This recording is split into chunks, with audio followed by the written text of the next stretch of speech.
Hola, pequeños dragones. Hoy toca noticiario de inversión de la semana. Y esta semana vamos a hacer algo que considero imprescindible cuando tienes una cartera de 30 empresas. Rotar las compañías que analizamos. Porque no sirve de mucho tener una cartera diversificada si después siempre hablamos de las mismas 5 empresas. En el vídeo anterior analizamos BBVA, Coca-Cola, UPS, PepsiCo y Star Industrial. Así que hoy las vamos a dejar completamente fuera. Y vamos a centrarnos en 5 posiciones diferentes. Vodafone, CaixaBank, Repsol, Johnson Johnson y Realty Income. 5 empresas que operan en sectores completamente distintos. Telecomunicaciones, banca, energía, salud e inmobiliario. Tenemos un nuevo gran accionista que puede influir en el futuro de Vodafone. Tenemos una mejora de la calificación crediticia de CaixaBank junto con el avance de su recompra de acciones. Tenemos datos provisionales muy importantes del Repsol y el cobro de un nuevo dividendo.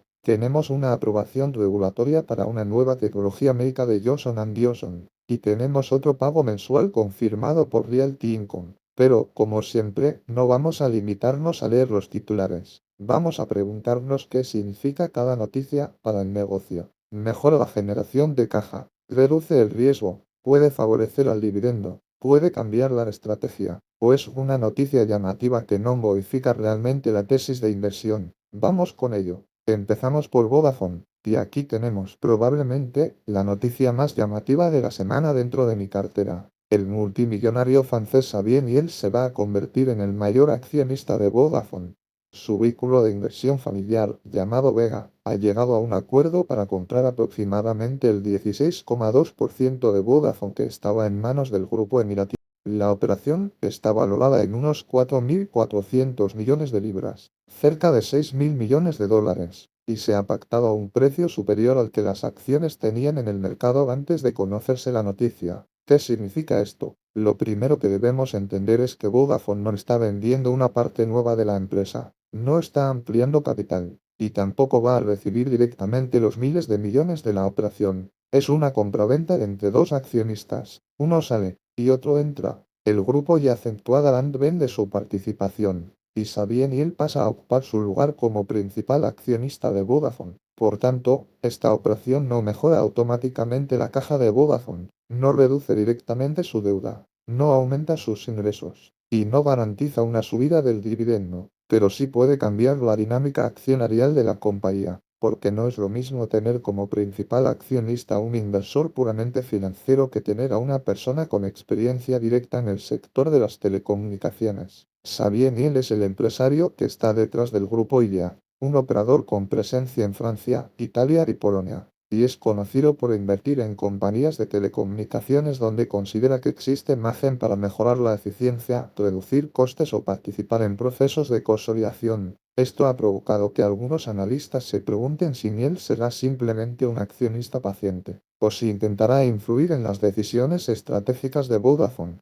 Aquí conviene mantener la cabeza fría. Comprar un 16% no significa controlar la compañía. No significa que vaya a lanzar una oferta por el 100%. No significa que Vodafone vaya a fusionarse con ella. Y no significa que mañana vaya a cambiar el consejo de administración. De hecho, la operación no incorpora inicialmente ningún acuerdo especial de gobierno corporativo, pero una participación del 16% sí da peso, da capacidad para hablar con la dirección, da influencia en las votaciones, da visibilidad frente al resto de accionistas, y permite presionar si la evolución del negocio no es la esperada. Para entender esta noticia también debemos recordar lo que Vodafone ha estado haciendo durante los últimos años. La empresa ha intentado simplificarse, ha salido de mercados donde no había suficiente rentabilidad, vendió el negocio de España, también abandonó Italia, y ha completado la integración con ZTE en el Reino Unido, creando uno de los mayores operadores móviles del país. Por tanto, Vodafone ya no es exactamente la misma compañía enorme y dispersa de hace unos años. Ahora está más concentrada en tres grandes áreas: Reino Unido,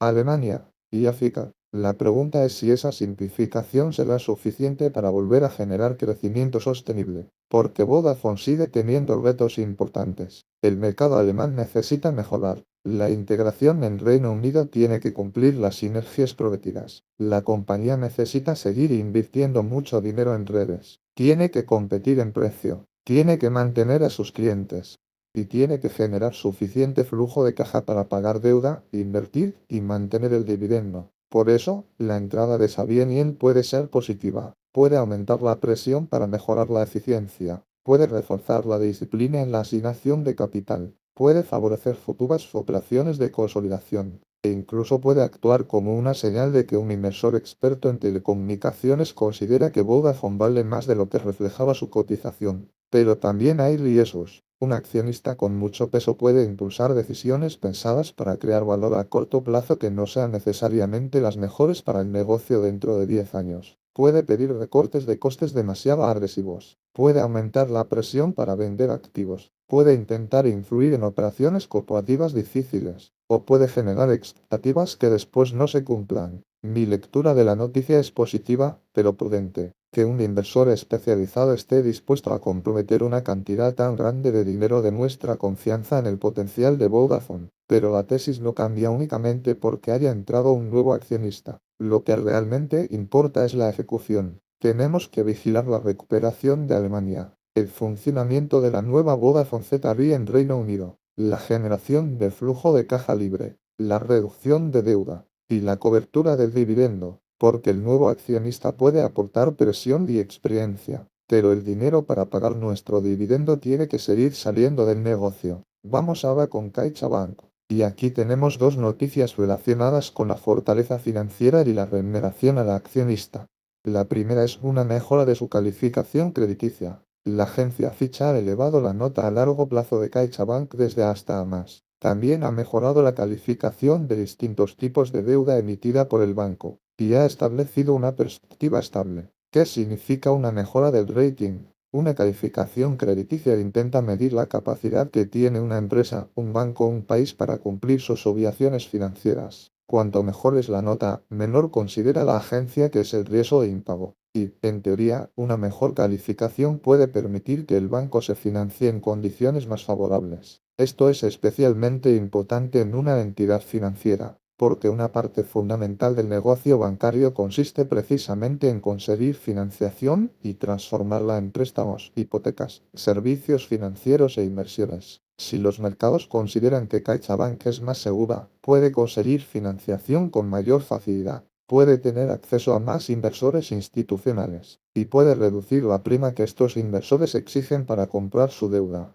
Ahora bien, una mejora de rating no significa que el beneficio vaya a subir automáticamente, no significa que el dividendo vaya a aumentar mañana, y no significa que CaixaBank esté libre de riesgos. Las agencias de calificación también se pueden equivocar, y muchas veces reaccionan después de que la mejora del negocio ya se haya producido, pero sí es una señal externa de que el perfil financiero del banco ha mejorado. Fitch ha valorado positivamente la fortaleza intrínseca de CaixaBank, y eso puede estar relacionado con su posición en el mercado español, su financiación, su liquidez, su diversificación y su capacidad para generar resultados. La segunda noticia es que CaixaBank continúa ejecutando su programa de recompra de acciones. Entre el 3 y el 9 de julio compró aproximadamente 1.750.000 acciones propias. La inversión realizada durante esos días fue de algo más de 22 millones de euros. Desde que comenzó el programa, CaixaBank ya había adquirido más de 14 millones de acciones, con una inversión acumulada cercana a los 166 millones de euros. Eso representa aproximadamente un tercio del importe máximo de 500 millones previsto para el programa. Aquí volvemos a una pregunta que ya hemos comentado en otros vídeos. ¿Son buenas las recompras de acciones? La respuesta es que depende.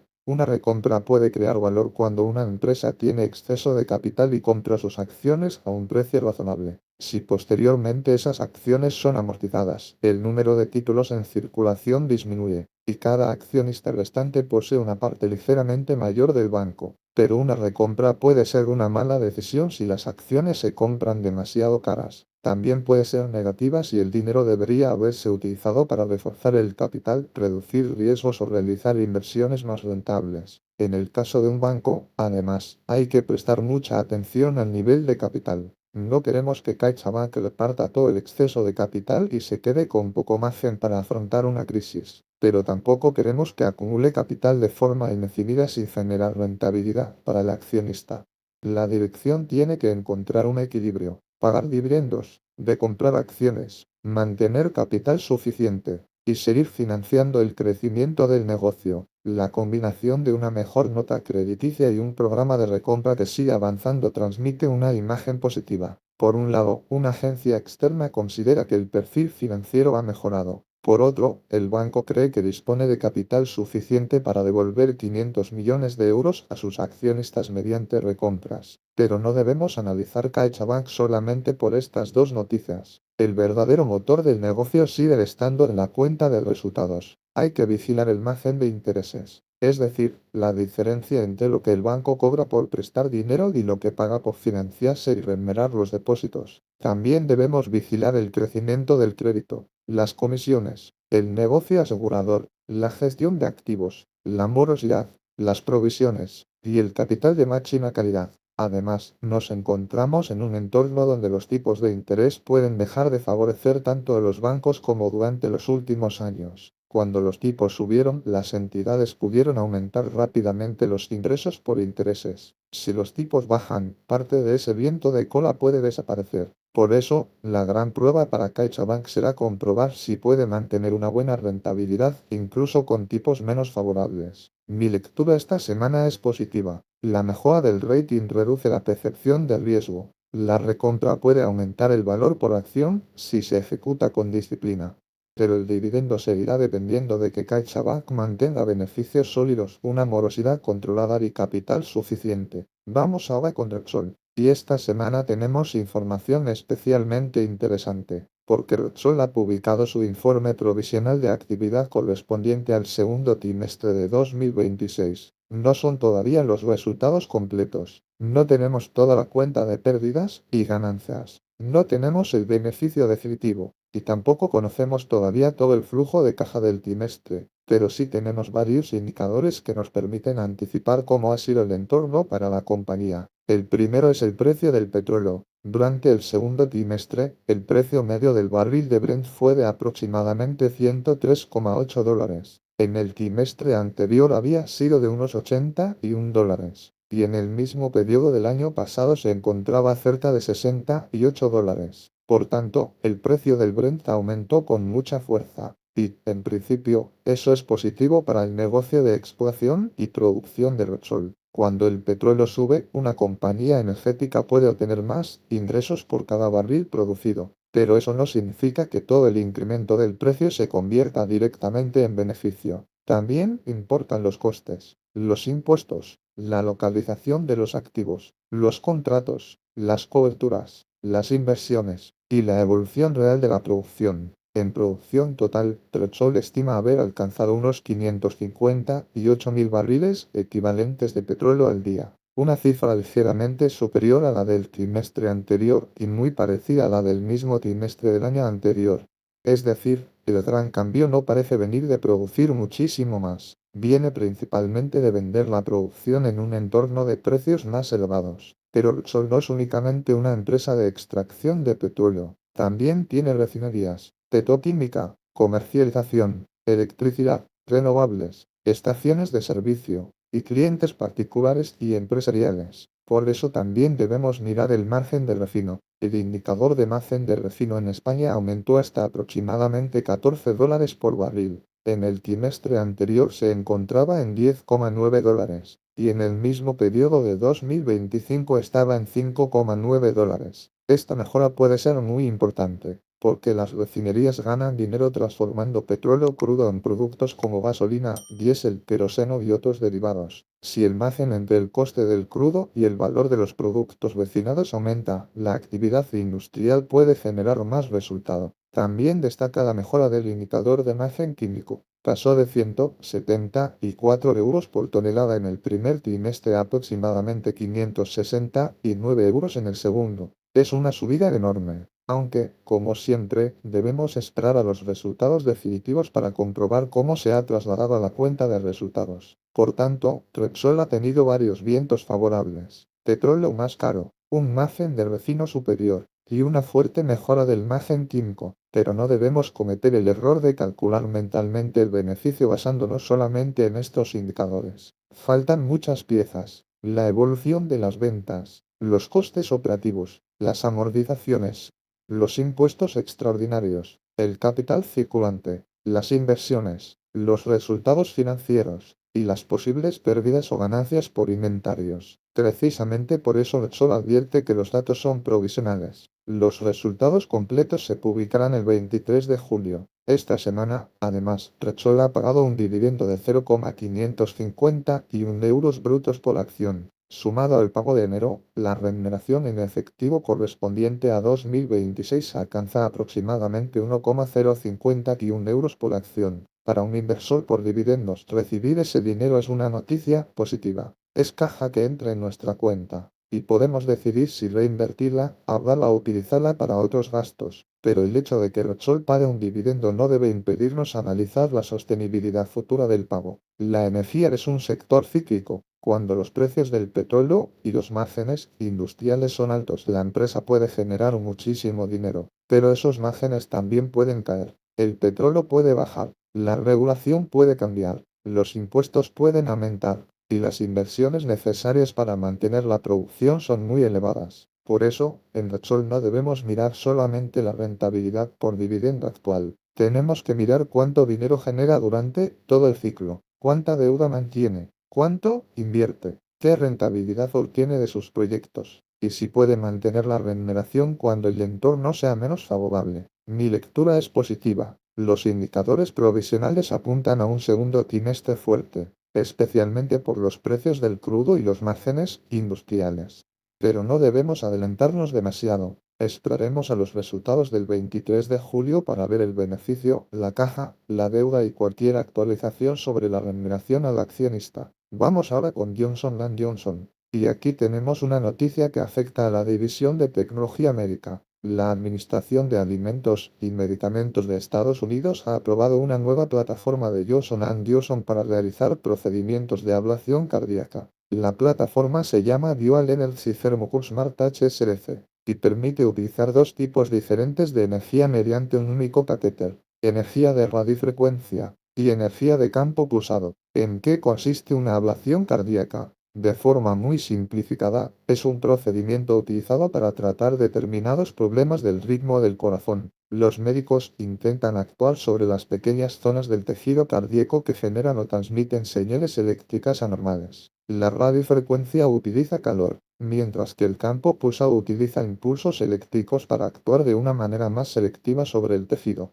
Hasta ahora, los médicos podían necesitar tecnologías o catéteres distintos dependiendo del tipo de energía que quisieran utilizar. La nueva plataforma de Johnson & Johnson intenta integrar ambas posibilidades en una sola herramienta. Esto puede ofrecer más flexibilidad al profesional. Puede permitir que el médico adapte el tratamiento a las características del paciente, y puede simplificar determinados procedimientos complejos. La plataforma también se integra con el ecosistema Carto de Johnson & Johnson, un sistema utilizado para obtener mapas detallados de la actividad eléctrica del corazón y ayudar a guiar el procedimiento. Desde el punto de vista empresarial, esta noticia es positiva. Johnson & Johnson obtiene autorización para comercializar una nueva tecnología en el mercado estadounidense. Refuerza su negocio cardiovascular y demuestra que la división de tecnología médica sigue innovando. Además, la compañía espera que los primeros procedimientos en Estados Unidos comiencen durante este verano, con un lanzamiento comercial gradual. Pero debemos entender que una aprobación regulatoria no se convierte automáticamente en miles de millones de ventas. Después de la autorización llega la parte difícil: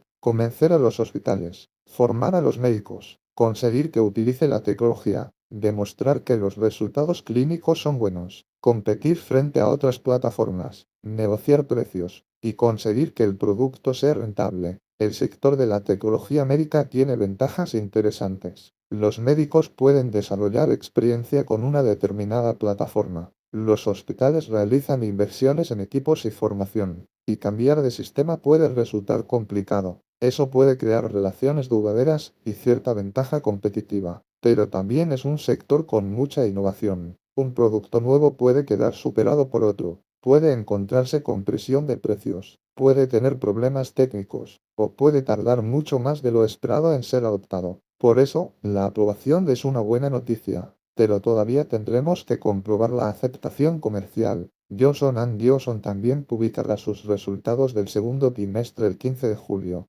Y ahí tendremos una oportunidad mucho mejor para revisar el conjunto de la compañía, porque Johnson & Johnson ya no tiene el negocio de productos de consumo que se separó en Kenvue. Ahora depende principalmente de dos grandes áreas, los medicamentos innovadores y la tecnología médica. En medicamentos tendremos que vigilar si los tratamientos más importantes mantienen el crecimiento. También tendremos que analizar si los nuevos productos consiguen compensar la pérdida de exclusividad de medicamentos antiguos. En tecnología médica habrá que observar el crecimiento en cardiovascular, cirugía, visión y otras especialidades. Y como siempre, seguirá existiendo el riesgo legal relacionado con los litigios históricos del talco. Mi lectura de la noticia es positiva. La nueva aprobación refuerza la cartera de tecnología cardiovascular, pero no cambia por sí sola la tesis completa de Johnson & Johnson. La prueba real será comprobar si estas innovaciones terminan generando ventas, márgenes y flujo de caja.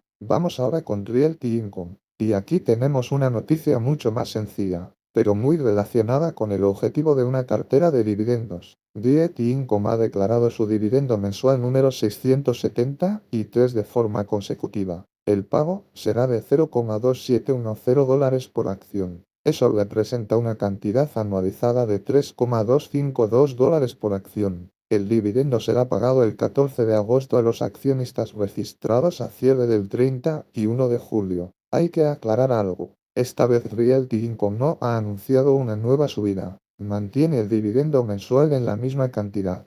Y esto es importante porque, a veces, al leer que una empresa declara un dividendo podemos pensar que lo ha aumentado. Pero declarar un pago y aumentar el pago son cosas diferentes. Realty Income confirma la continuidad del dividendo, no una nueva subida. Aún así, alcanzar 673 pagos mensuales consecutivos muestra una trayectoria extraordinariamente larga. Realty Income ha construido su identidad alrededor del dividendo mensual, pero la historia de pagos no garantiza el futuro. Una empresa no puede pagar dividendos indefinidamente solo porque los haya pagado durante muchos años. Necesita seguir cobrando alquileres, mantener sus propiedades ocupadas, conseguir financiación, comprar nuevos activos de forma rentable y controlar la deuda. El modelo de Realty Income consiste en poseer inmuebles que están alquilados mediante contratos de larga duración. Normalmente, los inquilinos asumen muchos de los gastos relacionados con el inmueble, impuestos, mantenimiento y seguros. Esto puede generar ingresos relativamente predecibles, pero el negocio también tiene riesgos. Si un inquilino entra en dificultades, puede dejar de pagar. Si los tipos de interés son altos, financiar nuevas compras resulta más caro.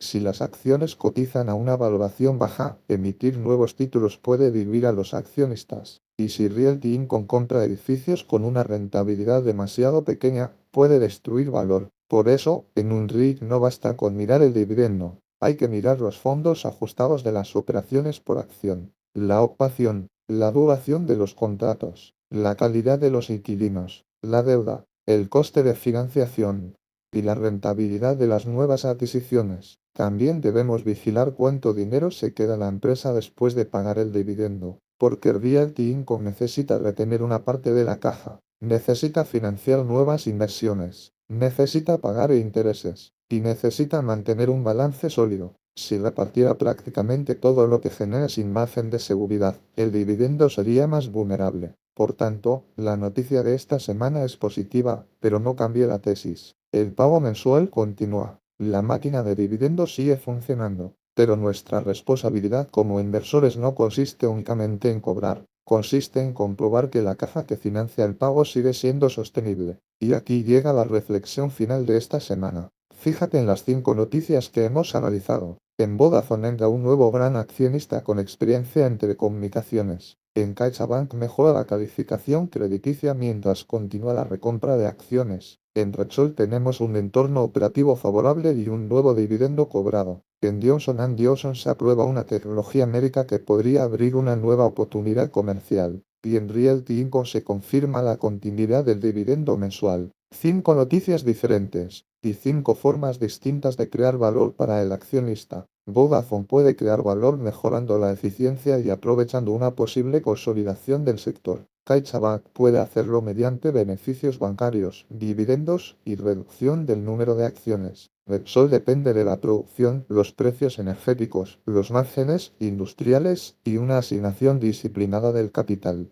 Johnson crea valor mediante investigación, aprobaciones regulatorias y comercialización de medicamentos y tecnología médica. BLT Inc. lo hace comprando buenos inmuebles, cobrando alquileres y financiándose de manera eficiente. Esto es lo que significa tener una cartera diversificada. No todas las empresas dependen del mismo factor. No todas necesitan que el petróleo suba. No todas necesitan que los tipos bajen. No todas dependen del consumo. No todas dependen de la innovación tecnológica. Y no todas tienen los mismos riesgos. Pero diversificar no significa que podamos dejar de analizar. Cada empresa tiene su propio indicador clave. En Vodafone tenemos que vigilar la caja, la deuda y la recuperación de Alemania. En CaixaBank, el margen de intereses, la morosidad y el capital. En Repsol, los precios energéticos, los márgenes y la inversión. En Johnson, el crecimiento de sus productos, las patentes y los riesgos legales. Y en Realty Income, los alquileres, el coste de financiación y la cobertura del dividendo.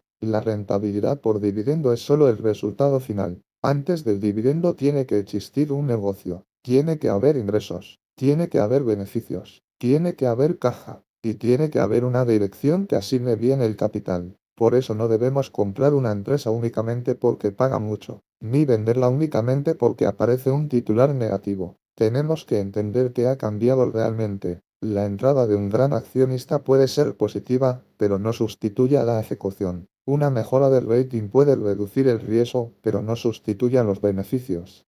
Un trimestre favorable puede generar mucha caja, pero no elimina el carácter cíclico de una empresa energética. Una aprobación médica puede abrir una oportunidad, pero todavía tiene que convertirse en ventas. Y una larga historia de dividendos no convierte el pago futuro en algo garantizado. La pregunta siempre debe ser la misma. ¿Esta noticia mejora de verdad el negocio? ¿Mejora la generación de caja? ¿Reduce el riesgo? ¿Aumenta el valor por acción? ¿Y hace que el dividendo sea más sostenible? Si la respuesta es sí, la noticia puede reforzar nuestra tesis. Si la respuesta es no, quizás solamente estamos ante el ruido. Esto no es asesoramiento financiero, es contenido educativo y opinión personal de un inversor particular. Un abrazo y nos vemos en el próximo vídeo.